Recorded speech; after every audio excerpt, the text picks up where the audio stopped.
You finish your fast, look at the clock, and feel proud. 14 hours, maybe 16. You made it. Your stomach is empty, hunger is rising, and in your mind, this must be the perfect moment to eat. You've earned it. But what if I told you that this exact moment, the one you keep choosing to break your fast, is the worst possible time to do it? Imagine this. Deep inside your body, something has been quietly building. For hours, your system has been slowly shifting. Insulin has been dropping. Glycogen stores have been draining.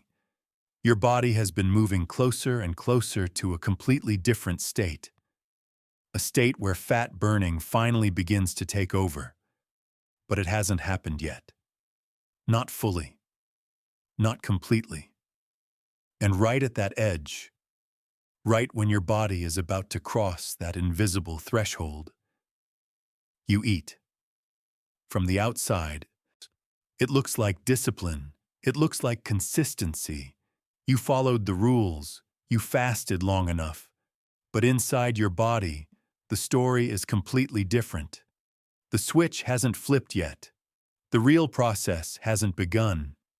And by eating at that exact moment, you shut it down before it even had the chance to start. This is the hidden timing mistake almost nobody talks about. It's not that fasting doesn't work. It's that most people are interrupting the most important phase without even realizing it. They stop right before the breakthrough. Picture someone repeating this every day. They fast, they wait, they feel hungry, and they eat, always at the same point. And every day, their body gets closer to fat burning, but never quite reaches it. The result? Frustration, stubborn belly fat. The feeling that something should be working, but isn't. So the problem isn't how long you fast. The problem is when you stop. And the question that changes everything is this. What if the moment you've been choosing to break your fast is the exact moment your body was about to finally let go of fat? Before you start questioning your discipline or thinking you've been doing something wrong, pause and understand this. You are not the problem. Your effort is not the issue. In fact, you've probably been doing exactly what you were told to do. You followed the common advice.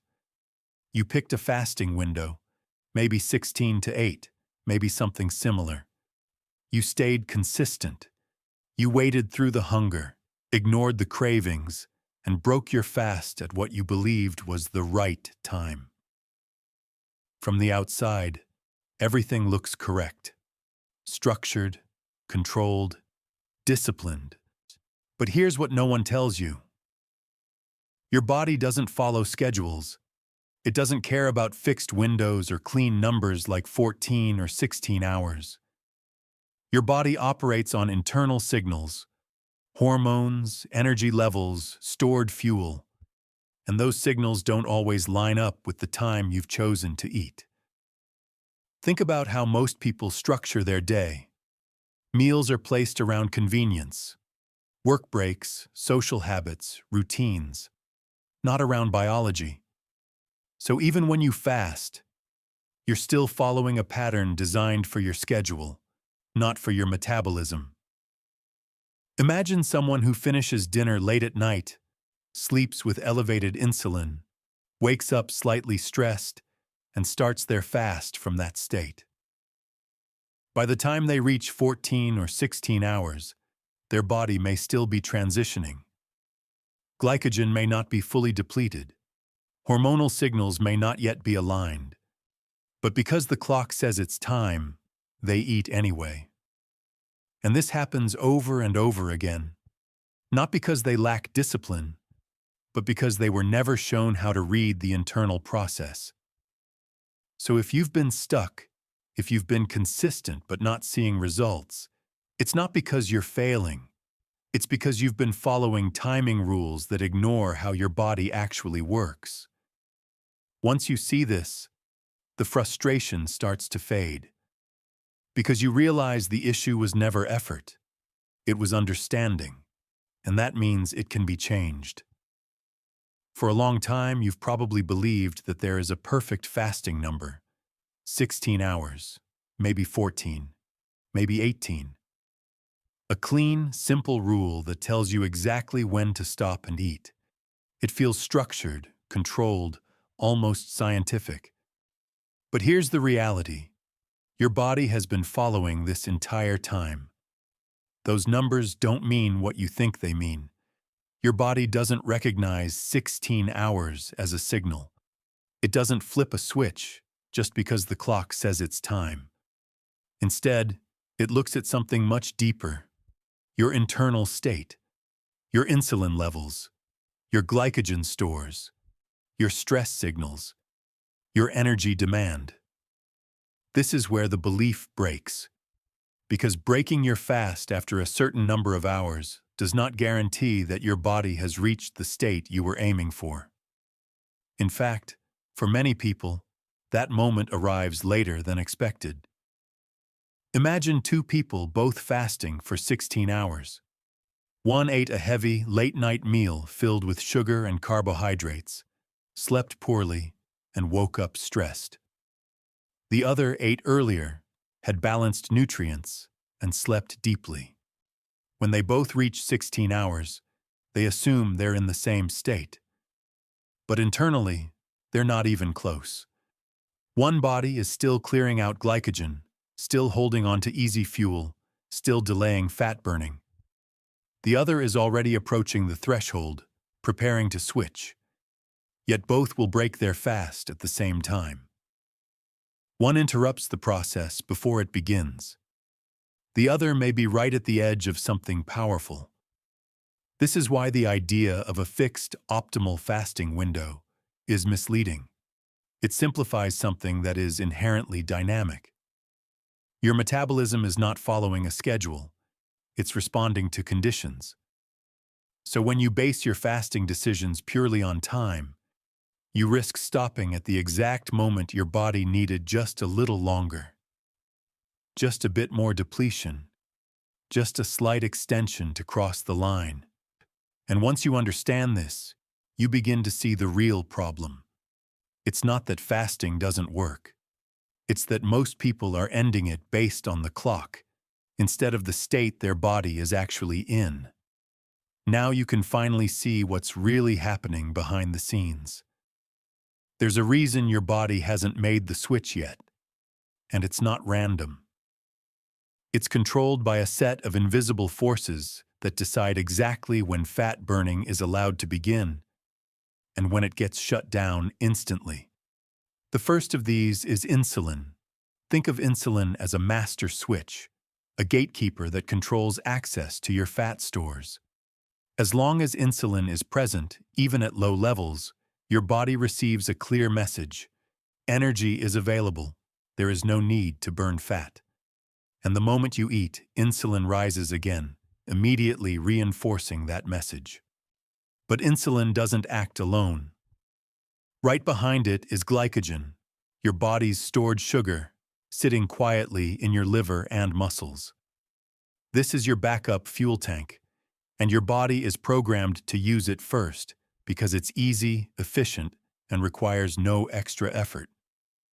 As long as glycogen is still available, your body has no reason to reach for fat. Now here's where the real problem begins. Most people reach the point where glycogen is almost depleted, but not fully. Insulin is lower, but not low enough. The system is in transition, on the edge of switching, but hasn't crossed the line yet. And then, right at that moment, they eat. That single decision acts like an interrupt button. Insulin rises, glycogen gets refilled, and the entire process resets, sending your body back to sugar burning as if the fast never progressed. It's not just what you eat, it's when you eat. Because timing determines whether you're unlocking fat or reinforcing the cycle that keeps it stored. And then there's the final layer of this villain, the habit itself. Eating at the same time every day. regardless of your internal state. Your body begins to expect it. Your system adapts around it. And without realizing it, you train your metabolism to never fully complete the transition. So you stay stuck in this loop, getting close but never far enough, approaching the switch but always interrupting it. This is the invisible force most people never recognize.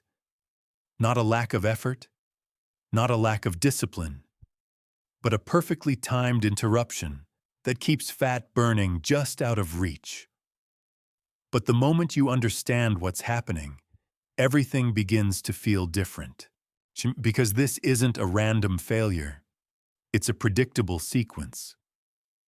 Your body follows the same internal timeline every single time you stop eating. And once you see that timeline clearly, you realize the problem is not that you're doing it wrong, it's that you've been stopping just a little too soon. Imagine your last meal has just ended. Inside your body, glucose rises and insulin follows, signaling that energy is available.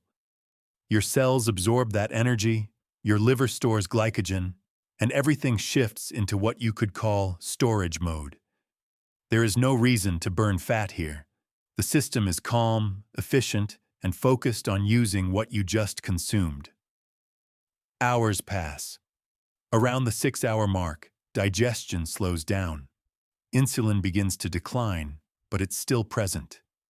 Your body is still relying on circulating glucose and stored glycogen. Nothing dramatic happens yet. You feel normal, stable. As you move into the 8 to 12-hour range, your body starts drawing more heavily from glycogen. The liver begins releasing stored glucose to maintain your blood sugar. Insulin continues to drop, and glucagon starts to rise. This is the early shift, the preparation phase.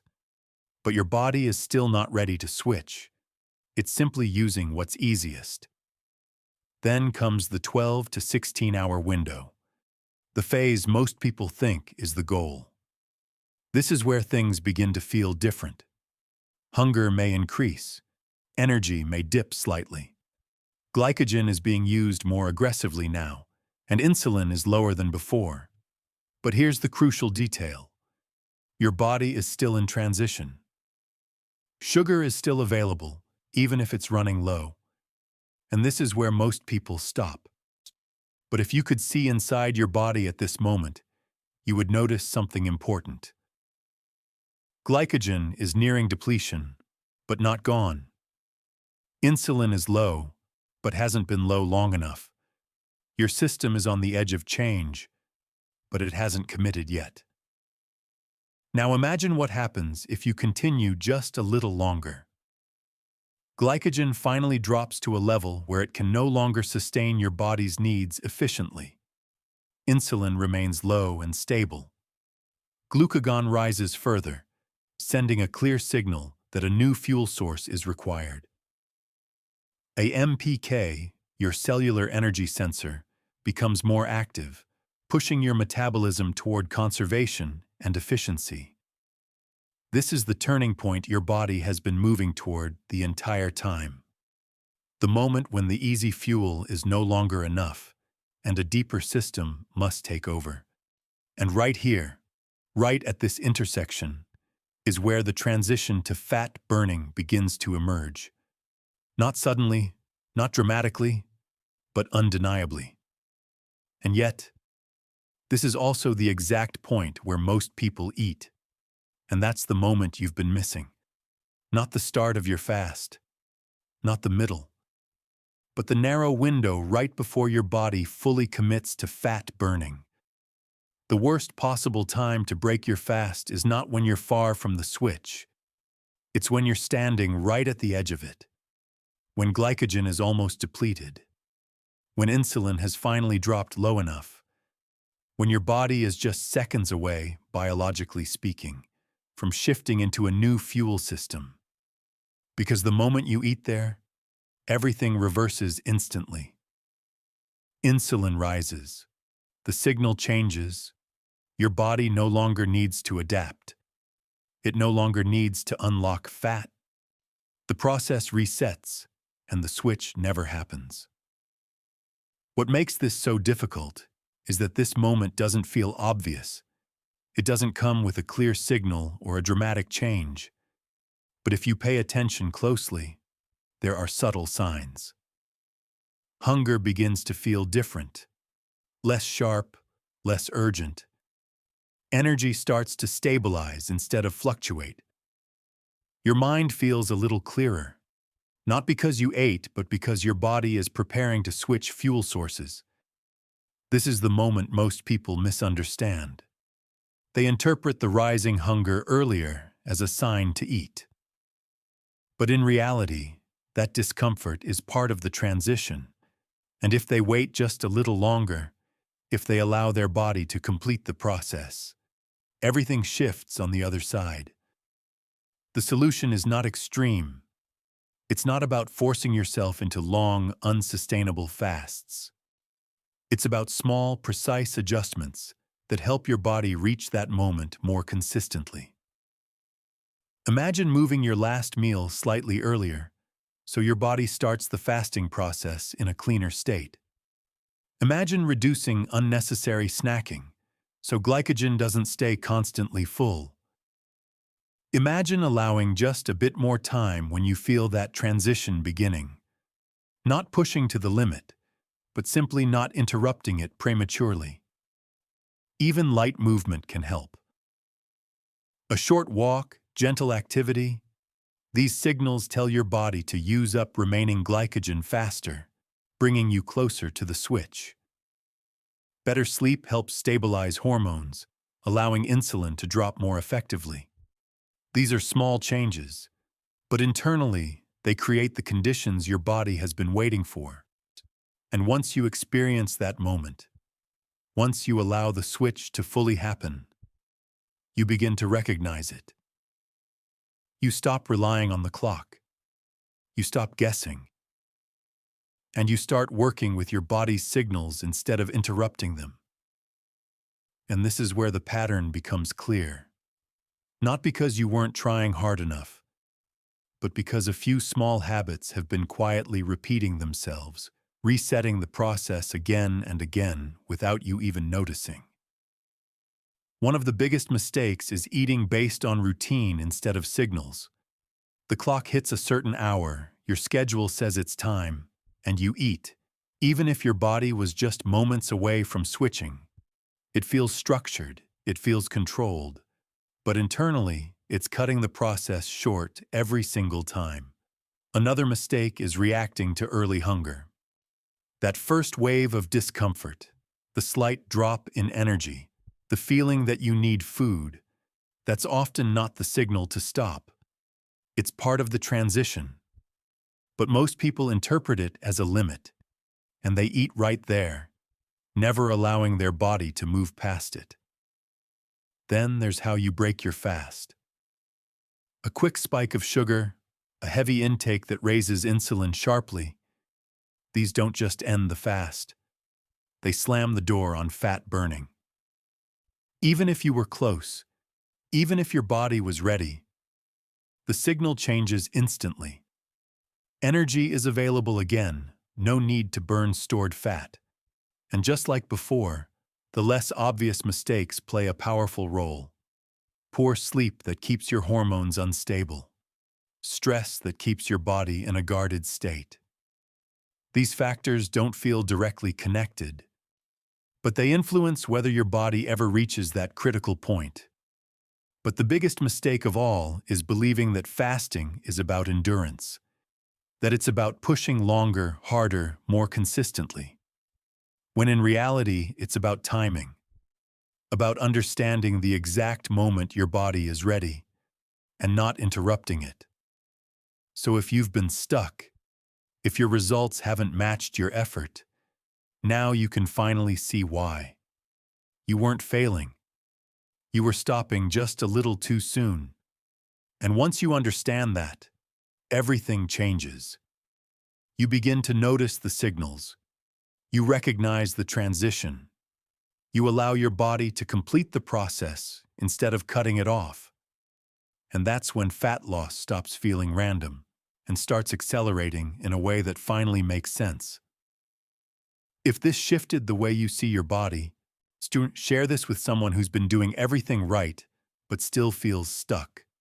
And if you want to go deeper into how your metabolism really works, how timing, hormones, and hidden internal processes control fat loss, stay connected.